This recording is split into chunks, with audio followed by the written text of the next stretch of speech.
have nothing funny to say at the beginning this time, but there's a giveaway, so stick to the end. We are about a week and a half into the African Fantasy and Sci-Fi Readathon, and I think it's out good for me. I hope you guys have been, indulging in either some comics or short stories or novels or whatever. I know I've seen lots of you online on Twitter and Instagram. I started with a novel called The Wizard of the Crow, which is what we're going to be talking about today. Now, the book Wizard of the Crow was written by Ngũgĩ wa Thiong'o, a Kenyan author, and I'm going to start with a bit of a background on him. He's currently about 82 years old, and he's a very, very prolific writer, playwright, and political person, or rather someone who has really gone against the Kenyan government of the day, most especially against the government of the second president of Kenya, Daniel Arap Moi. And those battles is what led him into exile in the late 70s. He was actually imprisoned, and then when he was released, he had to go into exile. But while he was in prison, he wrote a book called The Devil on the Cross, and he wrote it on toilet paper. The Wizard of the Crow follows two main characters, Kamiti and Nyawira. Kamiti is a graduate who has no job and is looking for a job, and Nyawira works at a construction company. The world of the book is surrounding a fictional African country called Aburiria that has a dictator who's almost treated as a deity to some extent, and we never get his name, he's just the ruler. And the main plot of the story is that for the ruler's birthday, some of his ministers who are really trying to suck up to him, one of them suggests that they commission a project called Marching to Heaven, which is literally like some sort of structure that goes up to heaven, which they're looking for funding from the Global Bank, which I took to mean like, the IMF and such bodies that usually provide loans and grants. Basically, Nyawira and Kamiti go against this. Nyawira becomes the lead of a sort of coalition of citizens called the Movement of the People, I think, and its purpose is to prevent that Marching to Heaven structure from being built, because of course it's just a nonsense thing that's just wasting funds. So the ministers around him around the ruler are all very corrupt. They have names like Machokali, which means sharp eyes, and Sikioku, which means big ears, just to illustrate that they have certain specialties, all to help the ruler in his dictatorship. The Wizard of the Crow thing comes about when Kamiti and Nyawira and a group of other beggars, because they're all beggars, but some of them, like Nyawira, is disguising herself, but a group of beggars go to a meeting where the Global Bank has come in, like dignitaries from the Global Bank have come in to discuss the loaning of the project, and they go to the hotel they're at and sort of start protesting out there, and they're all being chased by police. And while Nyawira and Kamiti are running away, they end up branching off together, and they run into a house, and to make sure that the policemen go away, they put like dead lizards and like random stuff outside and put a board saying something along the lines of, "This is the residence of the Wizard of the Crow." So when the policemen come and see that, they run away, because like no one wants to get involved with witchcraft. And so that's how Nyawira and Kamiti actually meet. This book is very, very poignant, especially to anyone living in an African country, but especially Kenya. It was the distinctions were very clear. Like I could see some things and knew exactly what he was talking about. For example, the Global Bank and the idea of the ministers trying to suck up to the ruler, and that whole pseudo-democracy that African countries do. Like at the surface, it's a democracy with a constitution, but behind that, it's basically a dictatorship. It's quite autocratic. There's a lot of magical realism and fantasy going on. For example, the Marching to Heaven project is referred to literally as a structure going up to heaven, which of course that's not possible, but that's how it's referred to.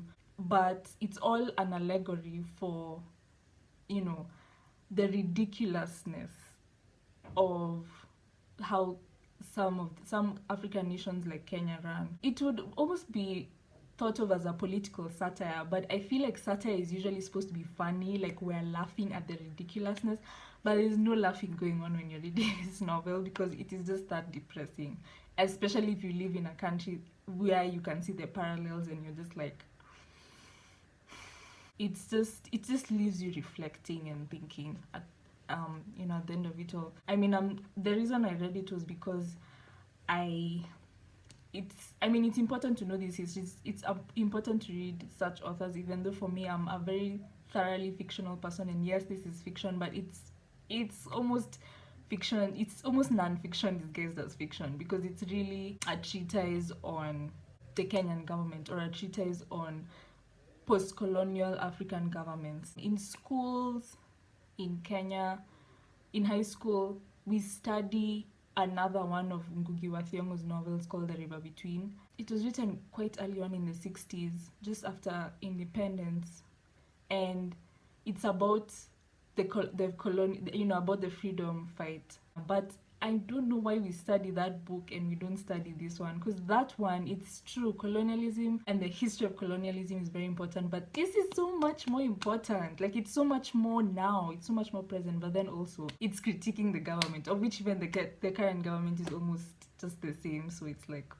I mean, there's a lot in the book I was seeing even for the current government, so I understand why they would not want that to be studied in schools. The reason it's that long is probably because of how it's written. First of all, it was written originally in Kikuyu. He himself translated it into English, which is such a boss move, and it was written in the oral tradition of most African tribes, and so that's why the writing is a bit wordy, which is fine, but I feel like it would have probably been better as a play. I mean, he is a playwright. It could have technically been half as long, like maybe 400 pages.